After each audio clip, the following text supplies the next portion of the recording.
in backwards orders of lists. And these lists were trying to identify the highest motivation. So since I don't have a course to sell you, I'm just going to tell you how it is. Okay. Because most of the courses you buy, you pay whatever price tag. The very end, they tell you, oh, yeah, you can go get these lists. If they just told you that up front, you could have got a huge jump start on your wholesaling business.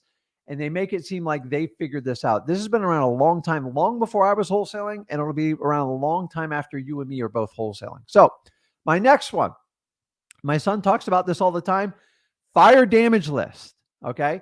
This is a list that's compiled from your local fire department of fires in your cities, your counties, whatever your immediate farming area.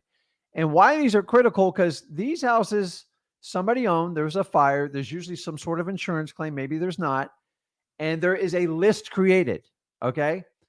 Remember, the fire trucks, the paramedics, the police, how is that all paid for, guys? It's paid with your hard-earned tax dollars. You're entitled to these lists. So unless they privatized the fire department, this list is available to you, okay? This list is available to you. You're like, well, Rick, what am I going to do with a fire damaged house? Dude, I'm telling you, there is a ton of opportunity in selling these. These are some of the easier houses to wholesale. Now, there are specialty buyers for fire damaged properties.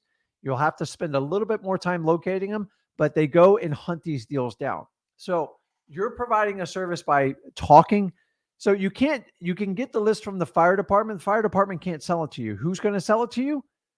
The owner of the property. And what better motivation when you have a fire? If you guys have ever experienced a fire, it's extremely traumatic. Most people leave the house and they're done, and it takes a specialist to go in and repair it. I don't want you guys to do it. I want you to find a cash buyer that specializes in fire damage house, and they're going to get a nice big fat discount on it, because that house is not selling on MLS. It's going to need a lot of rehab, and it's going to need a specialist in there. And remember, they're getting settled with an insurance claim.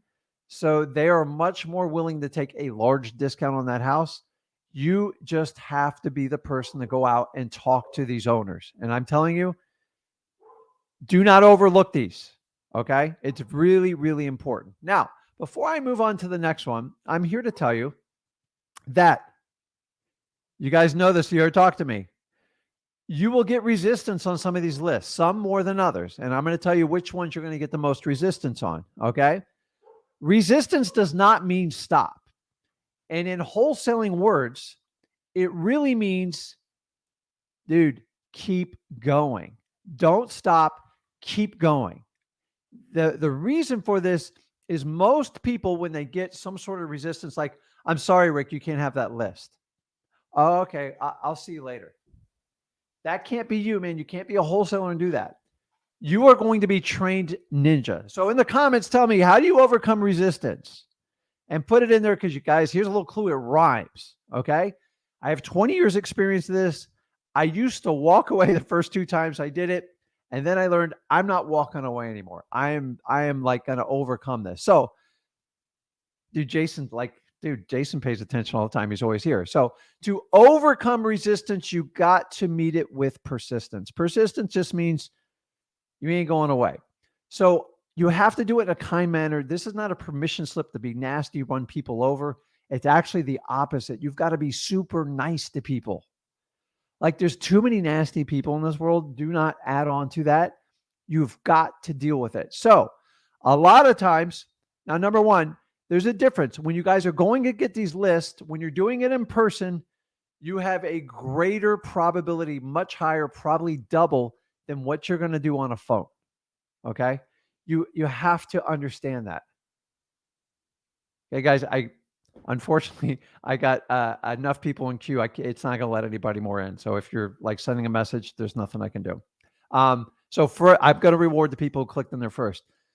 So understanding that, if you go in person and you're local in your market, spend the time to do that. People do not like to reject people in person. It's human nature. On the phone, piece of cake, and email, I don't even have to think about you. Okay? So the key to getting this list, if you can go in person, or some of you, I talked to some people virtual. I talked to, I think it's Chaddock over in South Africa last week. The man got the code violation list because he hung up the first time and then he kept working. He found the right department and he wanted to get it done. So the key on the phone is you have to find the right department first. Okay. So I'm going to run through each one of them. If you're on the phone, I'll tell you which ones that you have to pick up. So Olivia got a good one there. I'll go back to that one. I swear to God, there's so many people on like this live, which is really cool because I know you're all here to see my son and not me. I'm just kidding. But I can only read the messages so fast. So bear with me because I'm not a techno wizard. Okay. So good one there, Jason. I appreciate that. So you have to overcome resistance with persistence. It's critical. If you guys are just going to walk away, you're not going to make it in wholesaling. So you need to exercise that muscle now. Now, it's not a permission slip to be nasty. Just go and move forward. The statistics show if you overcome most people's objections twice, they will cave and fold. Okay? Most people don't have it in it to fight it twice. The only people that will beat you on this are children.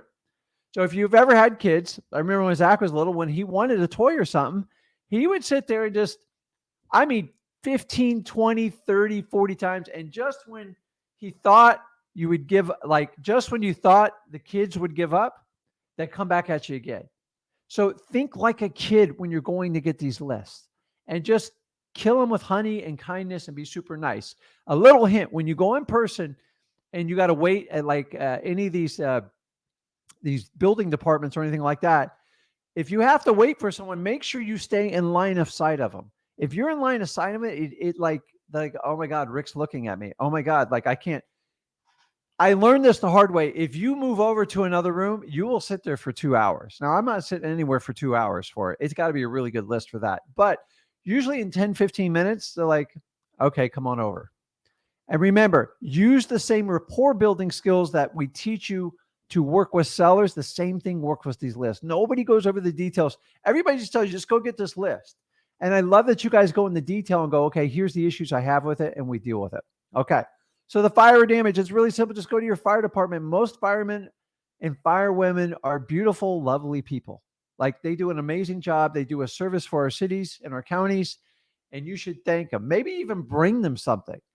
And guess what? If they don't have the list, they will point you to the person to go get it.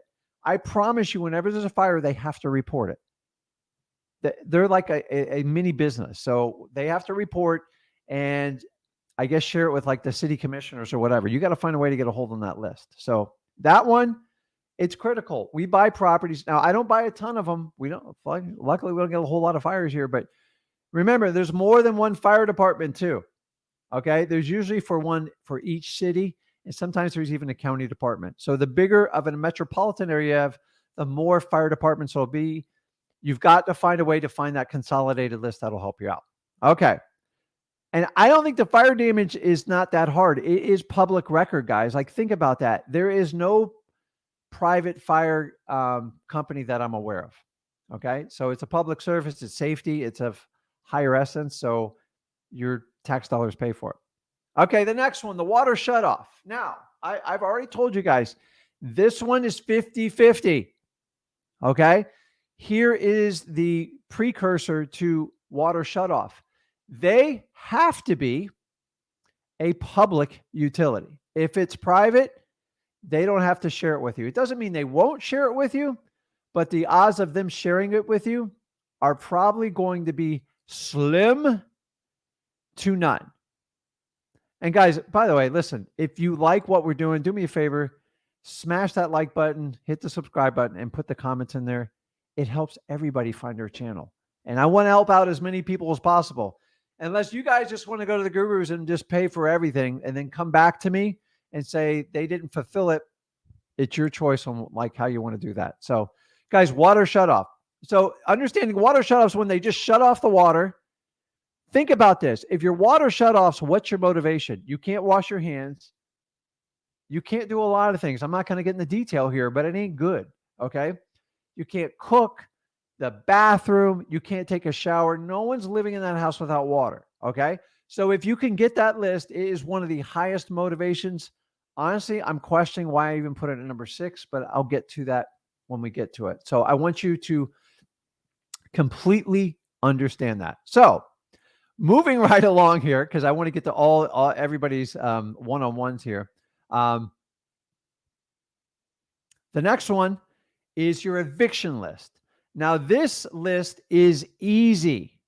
Okay. I want you to mark it on your paper right now. The list is easy. Why? Because it's public record at your county courthouse. And here's the really cool part. Your landlords usually, this is basically when the landlord is looking to kick a tenant out that's not paying. This is the time that any type of motivation, if they're ever going to make a decision to sell it, it's when the tenant moves out. Now, some landlords are nasty. It is what it is. If you get this list and get it fresh, you can get it online or at the courthouse. The really cool part is most of the landlords' phone numbers are directly on this list. So like there's very little skip tracing. It's very direct. I like it a lot. These are going to be beat up rental properties. Typically when you get them, they are perfect for wholesalers. Do not sit there and tell the landlord you're a wholesaler because he doesn't want to hear it. Okay. I'm a cash buyer looking to buy the house.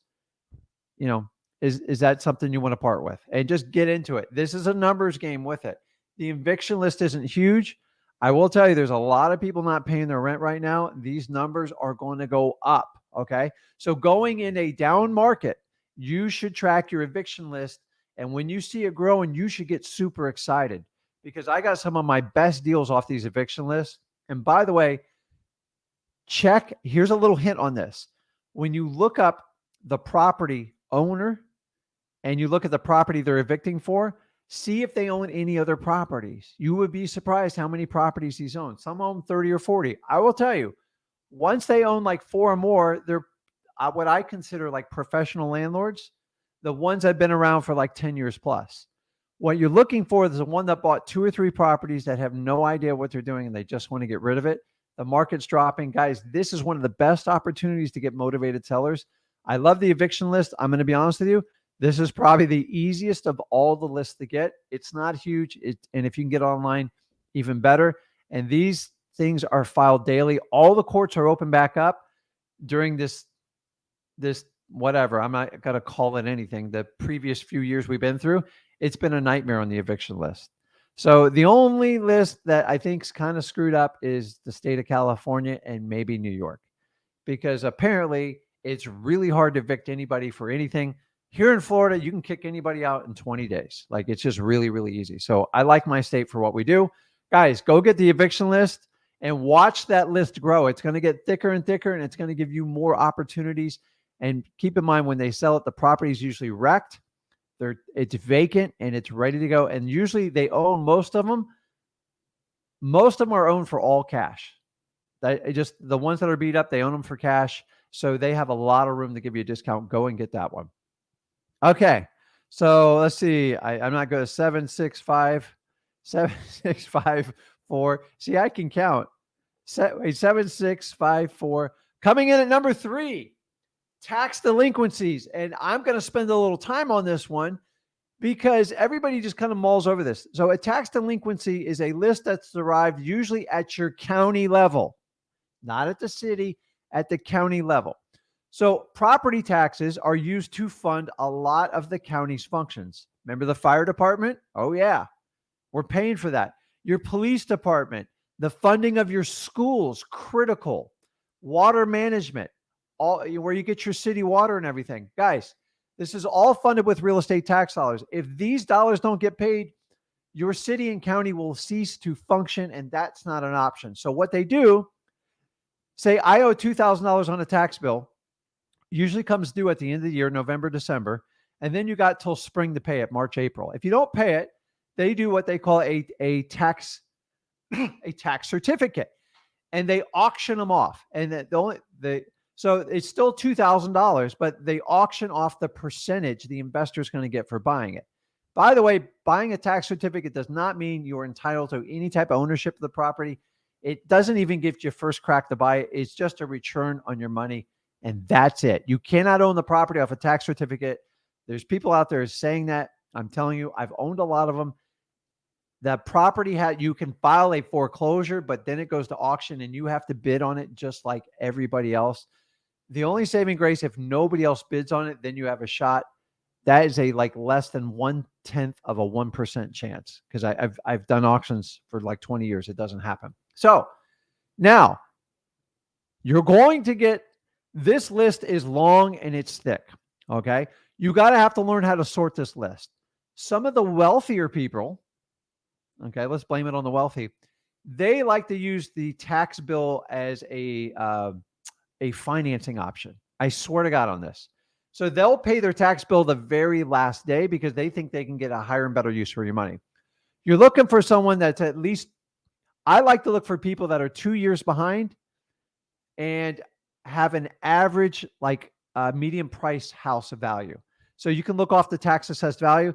This list is long. So in my county, you ready for this? There's over 25,000 people on that list. Now, that doesn't, it's not 25,000 opportunities. There is about 5,000 or 6,000 people on that list that need to be talked to. You want to talk about having quantity? Listen, if you're not paying your tax bill, everybody knows if you don't pay it, the property is going to be foreclosed and taken back from you. End of story. Okay. So remember, if I can't pay my tax bill, I probably got a lot of other problems going on, and I'm eventually going to have trouble paying anything on the house. They're probably struggling with their mortgage. The heck, they might have had the water shut off. There could have been a fire in the property. They could touch multiple lists, which we call stacking, which you don't need to do, because a lot of the gurus say you have to stack list. Guys, you can't stack lists when you first start out in this business because it's expensive and you need massive volume to do that. Okay. So most of us are 1 or 2 person armies. I'm talking about you getting a deal now. Okay. So don't get sucked into this list stacking because, okay, so is the water shut off? Is the water shut off? Is it tax delinquency? Or are they in foreclosure? Well, odds are if they are, probably a lot of other people find them. So don't get caught up in that mess. It's just a fancy like data type of deal. And keep in mind, with the ramp up of property values over the last 3 or 4 years, especially the last 2 years, especially the people that bought in the last 2 years, these tax bills are going to be enormous, and they are all dropping in the next 2 to 4 weeks. So you need to really ramp up and get these lists. And keep in mind, taxes don't go delinquent till after they do a tax certificate. So they go, hey, Rick, if I chase that down, I'm chasing somebody from last year and the year before. Who cares? Get used to it. It doesn't matter if they haven't paid their tax bill or not. You want to get involved, and you definitely want to get in there. Guys, tax delinquency is going to be huge for 2023. So get in there, get the list. Now, here's a little hint. So I'm in Florida. So in Florida, we have to go down to the county office. You don't go to the appraiser's office. And usually the tax delinquencies is managed near the DMV. Do not ask me why. And it's usually by the building department where they do permits for the county. So you have to ask questions because there's 3,500 counties. I don't have time to go through them all, and find out where you can get this list. You're going to get some resistance. I taught you how to overcome it with persistence. Be nice. Make sure you go in with like a USB drive and see if they'll give it to you. Maybe they'll email it to you. Guys, even if they charge you $50 for the list, take it. Okay. Now, if you get this list, please ask for it in a CSV file. You don't even have to know what it means. CSV file is the common language on all data. You can use it in any Excel spreadsheet or anything like that. If they give it to you in a PDF file, you got some work to do. You'll have to pay someone to convert it. So if you can get it in a CSV file, request that. Guys, these lists are absolutely golden. You definitely want to get in on them. Okay. Jason, comma separated version. Dude, I didn't even know it stood for that. Thank you, Jason. So like, I get more geeked out inside the data, but like not into like the coding of data. So awesome. Okay. So let's get back here. Coming in at number 2. I feel like I don't know what that show is. It's funny. Pre-foreclosures, guys. These things are going to skyrocket. So this is basically when the court files a motion at the courthouse, letting them know they're behind in payments and sending notice to the homeowner saying if they don't take action, they are going to start a lis pendens. Okay. Pre-foreclosure is catching them 90 days before they take the final action of a lawsuit. And this is a sweet spot you want to get them. You're probably saying, Rick, why don't I just go after foreclosures? Because Most people in foreclosure wait till the very last minute, usually in the last 30 days. How do I know this? Because that's when they like to call me, when they have 0 options left and they're losing it. And honestly, that's tough because a lot of times you have to get a lawyer involved, depending on what state you're in. We got 50 states. It's very different. So in Florida, when they get in the last 3 weeks, 2 weeks, we have to bring in a lawyer and pay them, and we have to throw a Hail Mary, and it's like 50-50, and somebody has to pay that lawyer up front to get that done. Now, completely public list, greatest of ease to get this list. You're going to get them at your county courthouse, okay? They're typically done on a county courthouse basis, and most counties will put this stuff online. You're looking for the fresh filed stuff. Now, those of you that really want to geek it out, you can go and find data called a pre-nod, which is a notice of default. And there's some like list services you can buy them for. They're not really reliable. I'm praying to God that Batch and Prop hear me and they can get access to that data much quicker. But right now, you really got to get it from the courthouses. I've tried third parties, guys. They're just extremely unreliable, and I waste a lot of money doing it. So I wouldn't do that. So let's see here. Okay, back to this. Now, guys, I've done pre-foreclosures from day one and I started this. Have they been tough the last few years? Heck yeah, because realtors could list them and make them work. So we weren't really, homeowners just felt invincible and they didn't have to solve this problem. And for that thing going forward, all these lists I'm talking about, now wholesalers, we have a function. Because honestly, I don't know how you guys felt the last 3 or 4 years. It just feels like everybody threw everything under contract. And this is one of the reasons, like, this is why I changed my tact. This is why I do stuff for free, because people are teaching this stuff, some responsible, some irresponsibly. And it's like, this isn't the norm, guys. I'm telling you, a lot of you are in shock because, oh my God, 2 to 3% interest rate. We're looking at 7, 8. That is the norm. This is going to be the norm going forward. And the quicker you accept it and adapt to it, the better off you're going to do as a wholesaler. Okay. There has to be balance. Think about this.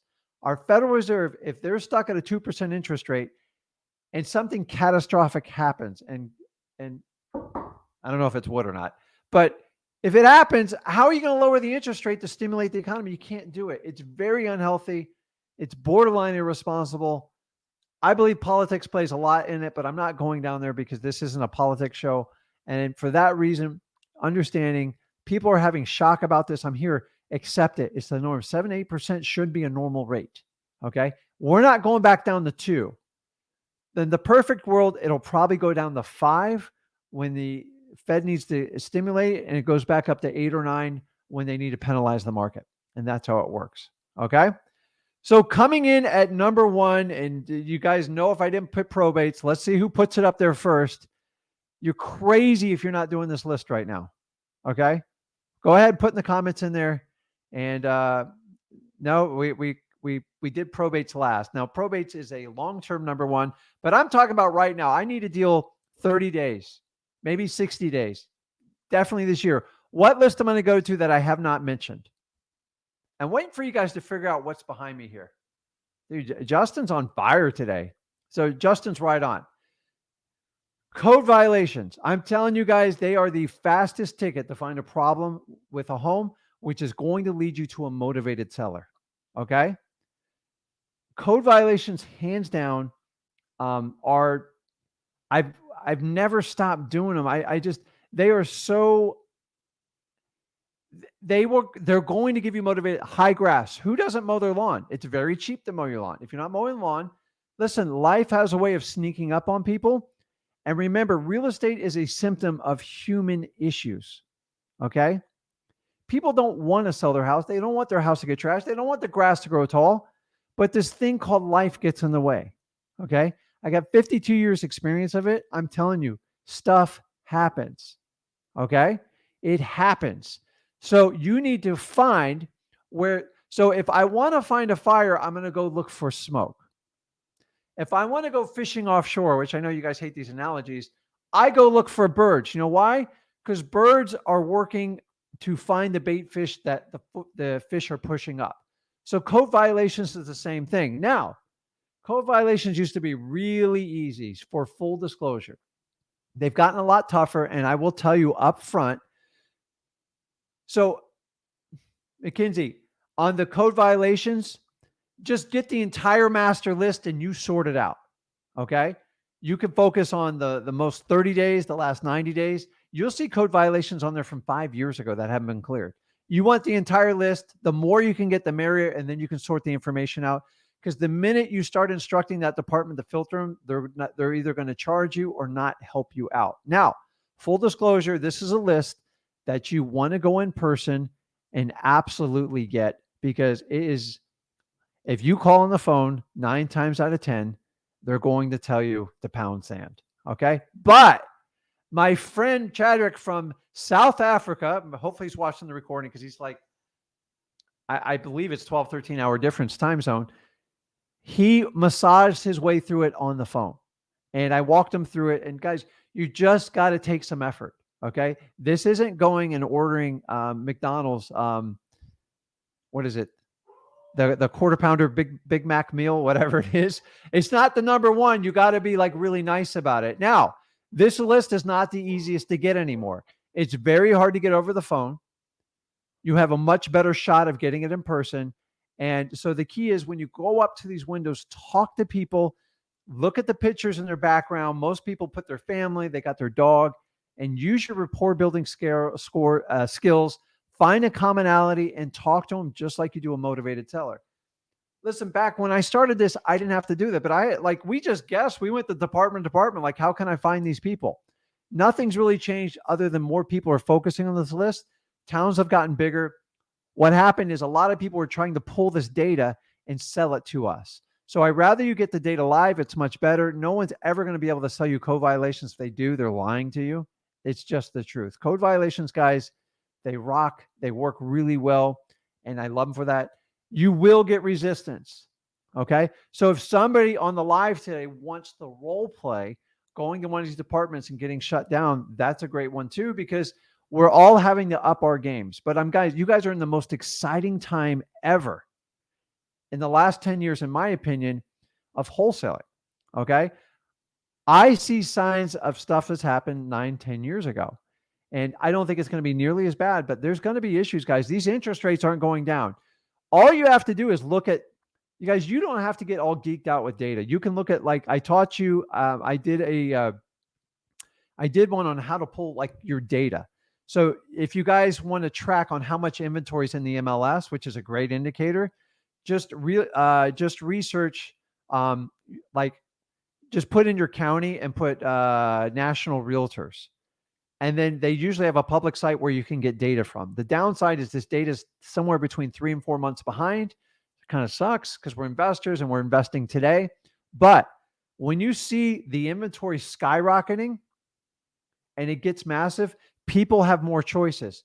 Just like this. If I had 100 shirt makers in my size, then I can pick any shirt I want. Someone's always going to cut the other guy's throat to get it cheaper. Okay. And that's what's going to happen in real estate. The other part of it, when interest rates get around 8%, what happens is people afford less and less. So people's buying power has been cut by 40 some odd percent. It could go as high as 50. Okay. Someone's going to take a hit. Okay. So either you ride it out, but here's the reality. Not everybody can ride it out, guys. Yeah. Some people are like, well, people with 2 and 3% mortgages, the average mortgage is less than 5 years now. A 30-year mortgage is like 4.25 years it's turned over. Banks know this. That's why they do it, because they can churn and charge all these crap fees. So that being said, as long as you see interest rates at like 7.5%, 8%, it's going to get ugly. Okay. Ask me how I know. We're getting endless calls from motivated sellers. I'm now getting deals. I don't even pay for any marketing. And they're calling me saying, hey, can you help me? Can you do this? Can you do that? So we're all trying to figure out the prices we can move these. I did an entire video on that. I'll keep talking about it. You guys are going to have to spend more time focusing on cash buyers and meeting their needs. This mantra over the last 7 years where you can run cash buyers over and treat them like garbage, the chickens are coming home to roost. I don't know if that's the right saying, but I'm just telling you, you can't do that. I never believed in that. this is a relationship business. I don't want to sell one guy 40 of my properties, which I've done before. I want to sell each one of them a few and keep moving it around. That way you can spread your risk out and they won't demand huge discounts. But buyers want to see that there's meat on the bone.